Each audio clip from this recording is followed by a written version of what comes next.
Hello, everyone, and thanks for joining School of the American Rifle. Today I'm going to share with you the SOTAR Classroom Museum. This is our USGI gauge table, or U.S. government issue gauges.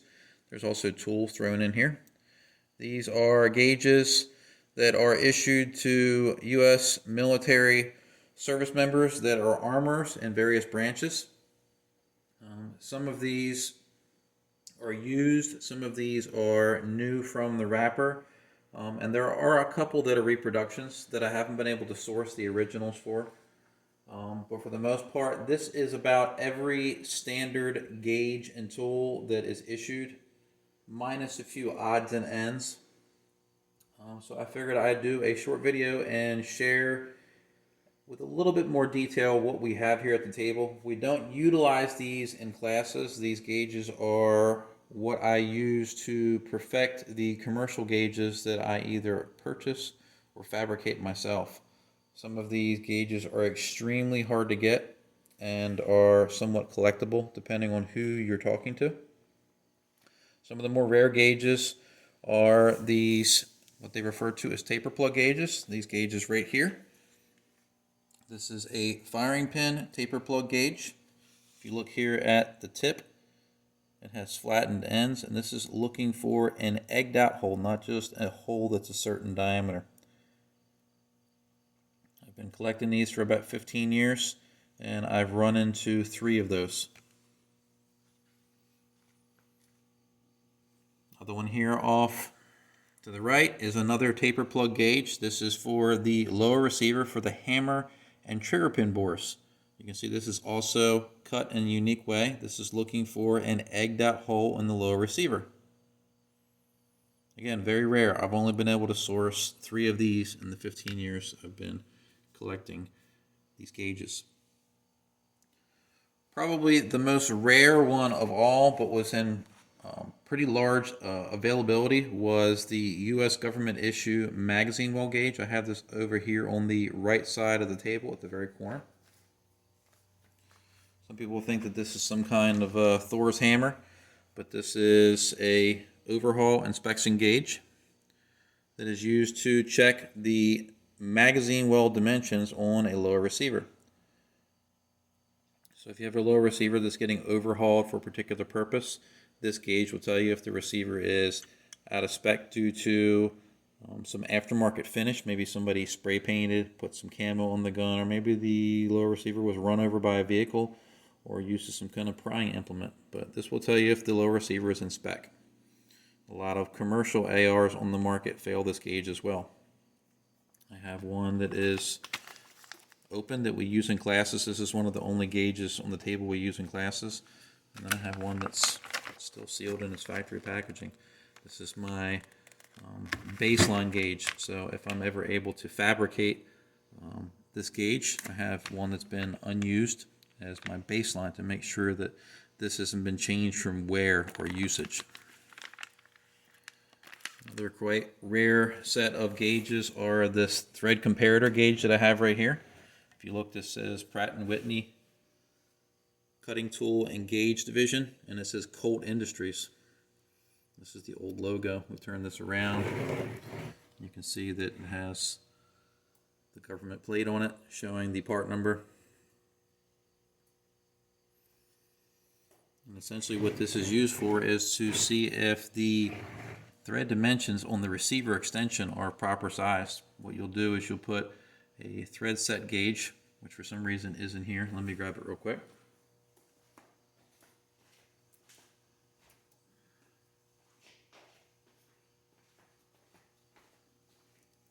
Here it is right here. This is the thread set gauge. So what you would do is you would take this device, open it up, put your set gauge in here, set this to 0,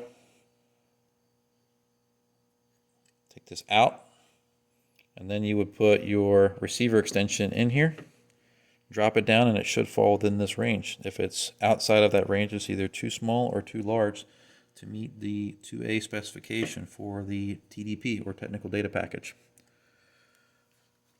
Not widely used, but it is a gauge that was manufactured for USGI use. Another extremely rare gauge is this firing pin protrusion gauge. From what I understand, this particular gauge was owned by Bill Rika, who was an avid M1 carbine, M1 Grand collector. He also collected a lot of M16 style gauges. And this particular setup here is designed to measure firing pin protrusion. So what you have here is a set ring gauge. You would put this in here to set this to 0. And then what you would do is you would put the bolt face in here, push on the firing pin. You can use this fixture as a way to do it. You take the whole bolt carrier group, you slide it over here, and you will put this into the face of the bolt. This thing gets a little sluggish because it's old. I do need to clean it up. But this is a way to check firing pin protrusion. Let me see if I can get this thing to break free. She's old and I do need to clean her up a little bit. I see that's a slow reset. It shouldn't be moving that slow. But this is from the 1970s, quite old. So do some cleaning inside there so that stops doing that. Another gauge that I've been hunting for a long time, and I happened to stumble upon a large group of them. This is a key machine tool, or key and spring tool. This is actually used to repair the carrier key or gas key on the bolt carrier. So if you drop a bolt carrier and damage the opening, some armors are not equipped to replace the carrier key and stake them properly. So this tool was designed to insert into the opening for the carrier key, and by supporting it on a vise or an anvil, you would strike this with a hammer and then you would repair the opening for the carrier key. I've been hunting for one of these for about 15 years. I actually found several of them. So not that advanced of a tool, but for some reason extremely hard to find. All right, and then I'll go through some of these other things. This is a U.S. Marine Corps armorer's gauge. We have a standard multi-purpose gauge. This is for the barrel nut or delta ring assembly, and then this is for the receiver extensions and flash hiders. And we have a castle nut tool.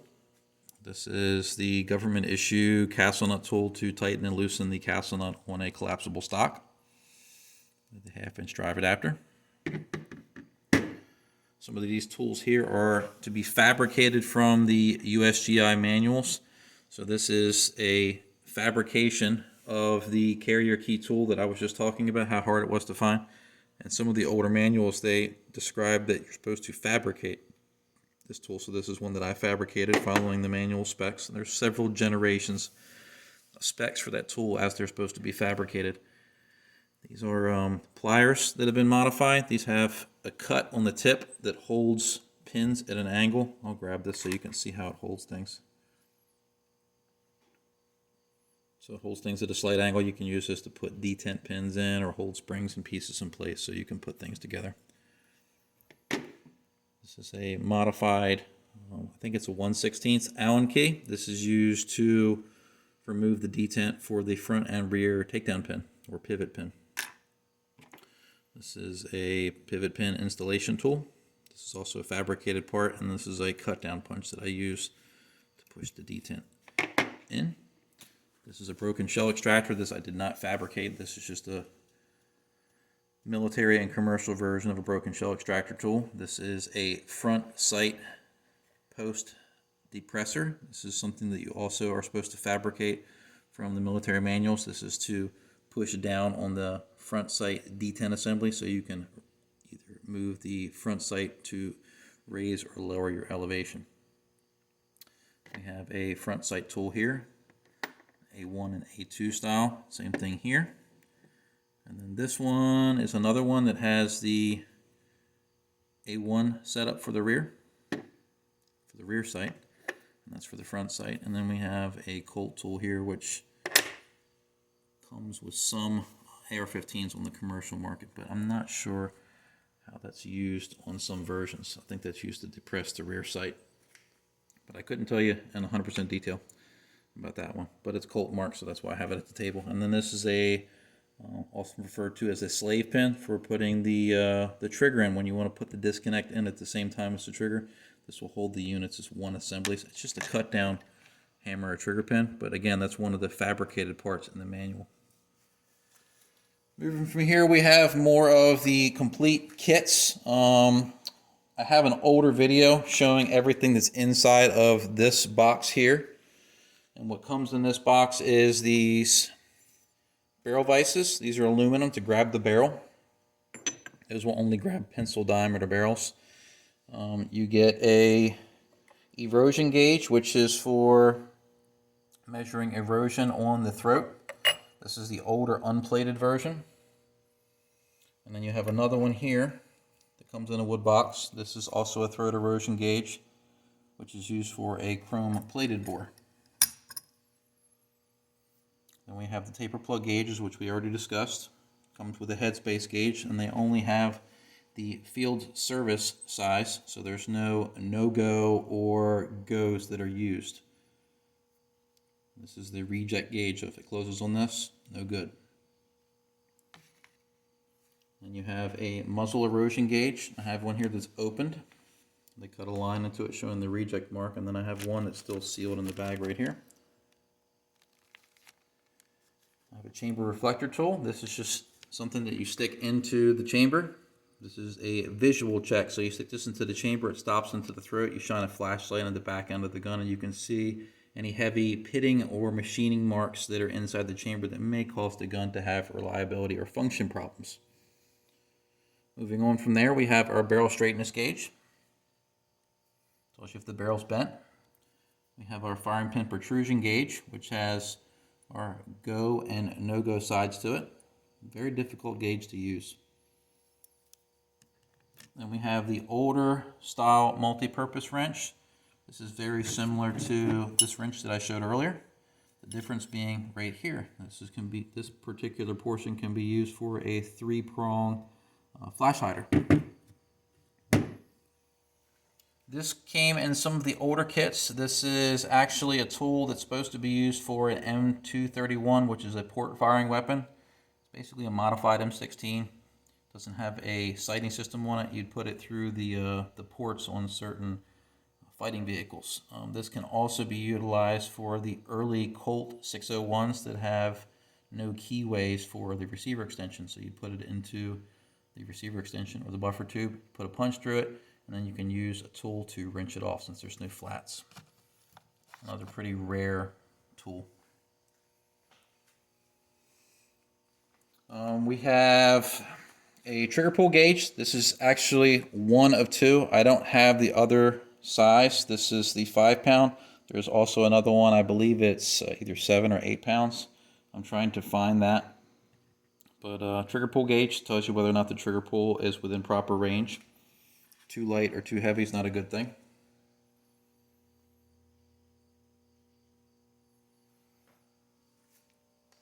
We have another gauge here. This is a throat erosion gauge, but this one's modified for the Marine Corps, and they put a sticker on here showing how they modified it. There's a second line on here. So they changed where the erosion point was. The new M855A1 also changes the erosion point. They move it to about right there where the tag comes through the hole. We have another throat erosion gauge. This is another one that's slightly modified. It's a little different than what you normally see though, because this one has a really thin tag. But what drew my attention to it is it has different markings on it. Normally they just have a reject line, where this one has gradient marks where there's one here, here, here, here. You normally don't see that on a government gauge, but another oddity, and I decided to grab a hold of it while I could.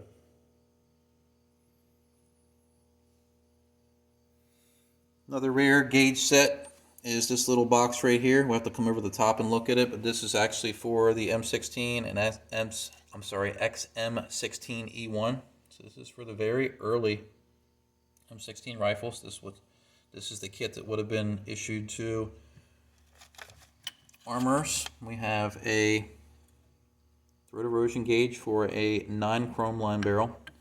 We have a taper plug gauge, but what's different about this one This one actually has a smaller dimension. The not go size for the current gauge is 0.163. The older one was 0.159.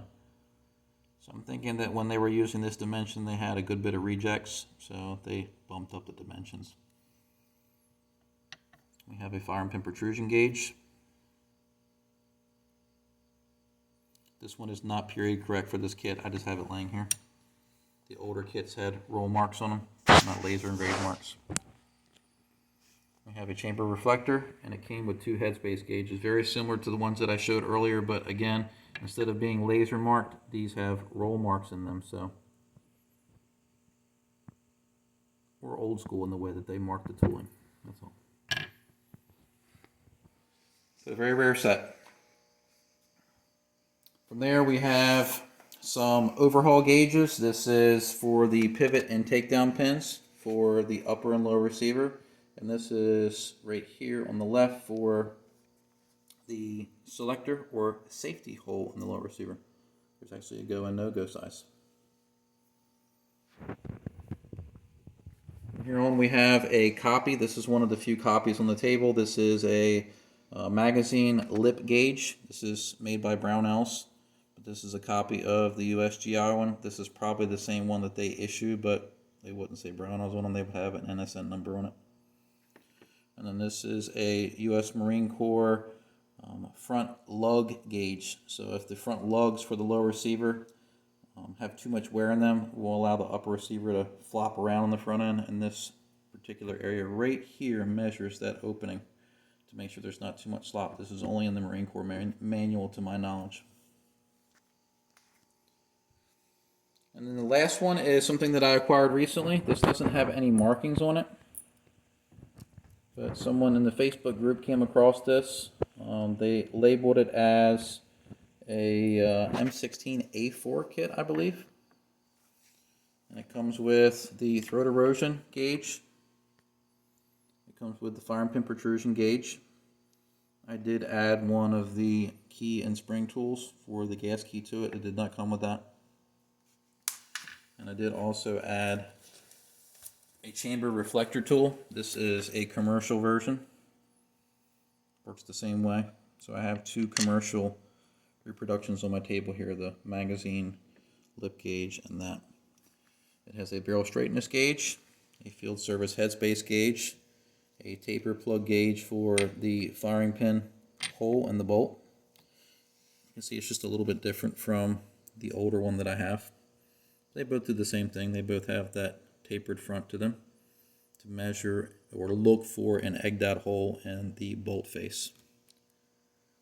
And then this one's one that it did not come with, and I actually had an extra. This is a taper plug gauge for the lower receiver, 0.163.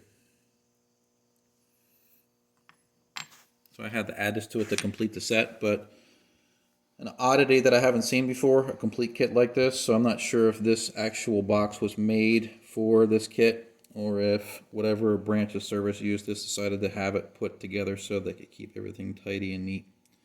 But this is a reproduction here. This I added to it. But so far, pretty much everything on the table is most of what you'd see in any manuals referring to the M16 or other variants. Like I said, I am missing one of the other trigger pull weights. There are some other plug gauges that I do not have in the original format. They make some plug gauges like this for the upper receiver where the barrel goes in. They also make thread gauges for the upper receiver for the barrel nut and for the nose where the barrel nut tightens. This is just about everything that we have here at the museum. Hope you found this video educational. Thanks for watching.